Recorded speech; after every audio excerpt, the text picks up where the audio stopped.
옛날 옛적 프랑스의 작은 마을에 마르셀이라는 이름을 가진 용감한 약사가 살고 있었습니다. 마르셀은 신비한 약초와 허브를 사용하여 사람들을 치료하는 것으로 유명했습니다.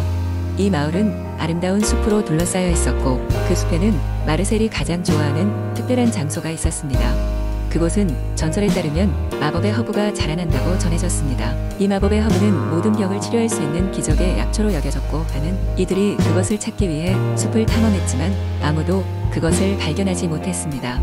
마르셀은 그의 조부모로부터 전해 내려온 오래된 지도를 가지고 있었습니다. 이 지도는 비밀리에 마법의 허브가 자라나는 장소로 안내할 수 있다는 믿음을 주었습니다. 어느 날 마르셀은 지도에 새겨진 이야기를 더 조사하기로 결심하고 긴 여행을 떠나기로 했습니다. 그는 숲의 깊은 곳으로 들어갔고 밤낮으로 걸으며 여러 가지 어려움을 겪었습니다. 그의 여정 중 그는 많은 신비로운 생명체를 만났습니다. 지혜로운 올빼미는 문제를 해결하는 팁을 주었고 친절한 여우는 올바른 길을 안내해 주었습니다. 며칠이 지나고 마르셀은 마침내 지도가 가리키는 장소에 도달했습니다. 그곳은 작은 호수 옆에 자리 잡은 아름다운 들판이었습니다. 들판 한가운데에서 그는 그 높은 금빛 빛을 내뿜는 허브를 발견하게 되었습니다. 그것이 바로 전설의 마법의 허브였습니다. 마르셀은 그 허브를 조심스럽게 채취하고 마을로 돌아가는 길을 서둘렀습니다. 마을로 돌아온 마르셀은 마법의 허브를 사용하여 많은 병자를 치유했습니다. 그의 명성은 더욱 널리 퍼졌고 사람들은 그를 존경하고 사랑하게 되었습니다. 마르셀은 친절하고 겸손한 마음으로 마법의 허브를 조심스럽게 관리하며 필요한 사람들에게 아낌없이 나누었습니다. 그의 마법의 허브는 마을의 상징이 되었고 그 후로도 오랜 세월 동안 마르셀의 마을은 번영하였습니다. 마르셀이 남긴 유산으로 인해 마을 사람들은 서로 돕고 살아가는 가치의 중요성을 깨닫게 되었고 그들은 항상 서로를 위해 최선을 다했습니다. 호세에 이르러 마르셀의 이야기는 전설로 남아 사람들에게 용기와 희망을 주었습니다. 그는 죽을 때까지 그의 마법을 통해 많은 사람을 돕고 그의 이름은 불멸로 남았습니다. 그의 숲속 여정은 시대를 초월한 동화가 되어 다음 세대에게 계속해서 전해졌습니다. 마르셀의 이야기는 간단한 약사가 어떻게 완전히 세상을 변화시킬 수 있는지를 보여주는 빛나는 증거로 남아 있습니다. 두 번째, 이야기 옛날 옛적 프랑스의 작은 마을에서 로미오라는 소년이 살고 있었어요. 이 마을은 아름다운 자연과 포도밭으로 유명했지만 모든 마을 사람들은 오래된 전설을 두려워하고 있었답니다. 그 전설은 마을 근처 숲 깊은 곳에 위치한 황금사과 나무에 대한 것이었어요. 그 사과는 영원한 젊음과 행복을 가져다 준다는 소문이 있었죠. 그러나 사과를 가지러 가는 사람들은 모두 돌아오지 않았기에 마을 사람들은 그 나무에 저주가 걸려있다고 믿었어요. 어느 날 로미오는 그 이야기를 듣고 큰 흥미를 갖게 되었어요. 모험을 좋아하던 그는 자신이 황금 사과를 가져와 마을의 저주를 풀겠다고 결심했답니다. 로미오는 아침 일찍 집을 나서 숲속으로 들어갔어요. 숲속은 그가 생각한 것보다 훨씬 더 깊고 어두웠지만 그는 포기하지 않았어요. 여러 날을 헤매다가 드디어 황금사과 나무를 발견했답니다. 나무는 찬란한 빛을 내며 그를 기다리고 있는 것처럼 보였어요. 사과를 따려던 순간 나무 아래에서 늑대 한 마리가 나타났습니다. 늑대는 로미오에게 말을 걸었어요. 이 사과를 원한다면 3가지 시련을 통과해야 한다. 첫 번째는 용기, 두 번째는 지혜, 세 번째는 진실한 마음이 필요하다. 로미오는 겁내지 않고 도전을 받아들였습니다.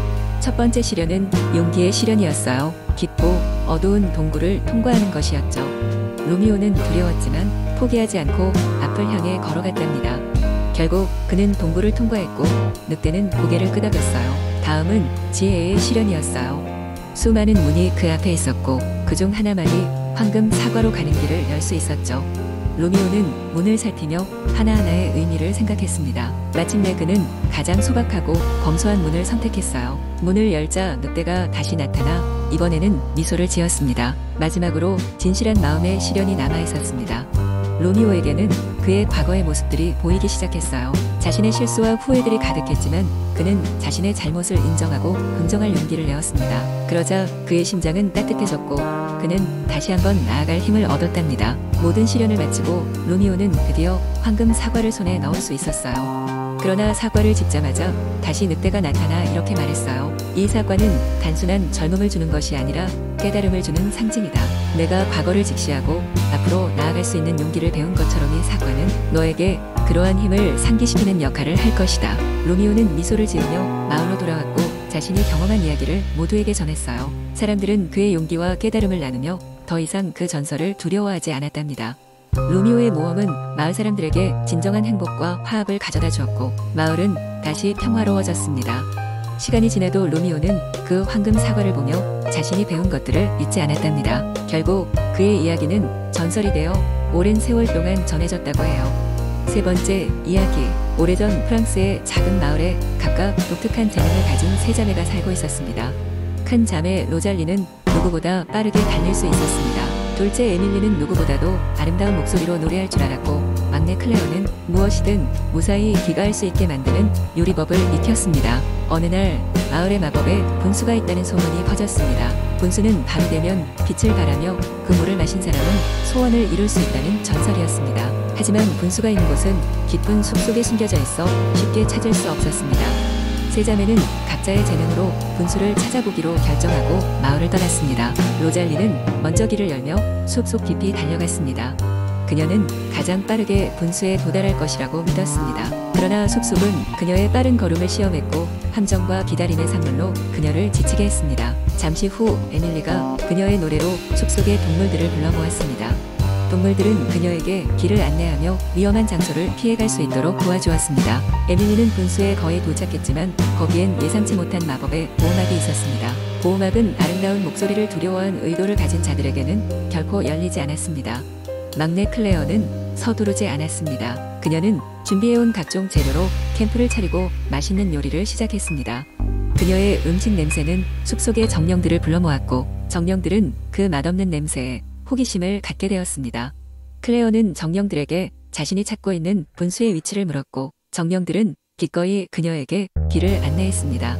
드디어 세 자매 모두 분수에 도달했을 때 클레어는 정령들과의 약속을 지키기 위해 자신이 준비한 음식을 나누어 먹었습니다. 그제야 비로소 보호막이 열리고 자매들은 분수의 물을 마셨습니다.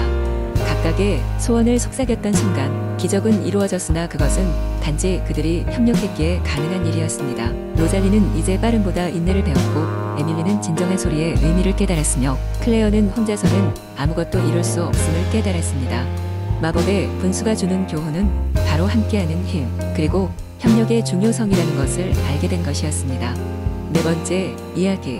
옛날 옛적에 프랑스의 깊은 숲속에는 신비로운 유령성이 있었다고 전해집니다. 이 성은 많은 사람들이 접근하지 못하게 숲의 요정들에 의해 보호받고 있었기에 아주 특별한 경우가 아니면 그 모습을 드러내지 않았습니다. 이 유령성은 금빛 벽돌로 지어져 있었고 높은 탑들은 하늘까지 닿을 듯이 솟아 있었습니다. 그 성에는 미셸이라는 이름의 젊은 탐험가가 살고 있었습니다.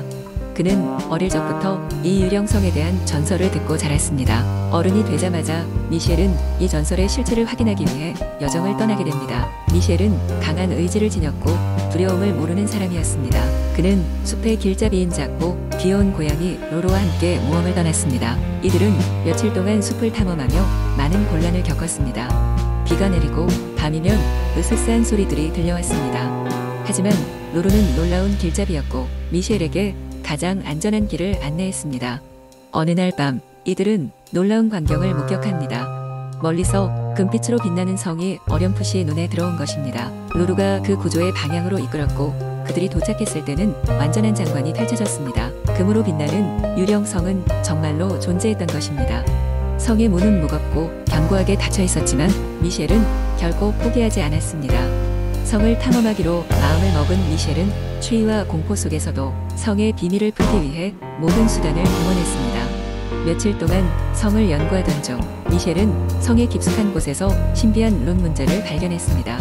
그 문제는 오직 순수한 마음을 가진 자만이 성에 들어갈 수 있다는 메시지를 전달했습니다. 미셸은 자신의 순수한 마음을 시험할 수 있는 기회라고 생각하였고 조심스럽게 룬 문제를 읽기 시작했습니다. 순간 성의 벽들이 천천히 움직이기 시작하더니 장엄한 문이 열리며 미셸에게 길을 내어주었습니다.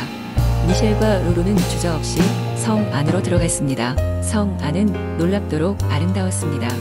화려한 홀에는 다이아몬드로 된 샹들리에와 금으로 장식된 가구들이 가득하였습니다. 하지만 이보다 더욱 놀라운 것은 성이 마치 살아 숨쉬는 것처럼 미셸을 맞아주었다는 사실이었습니다. 성 내부 한가운데에는 고대의 요정이 그들을 기다리고 있었습니다. 요정은 믿을 수 없을 만큼 빛나는 눈을 가진 존재로 이 유령성의 진정한 주인이었습니다.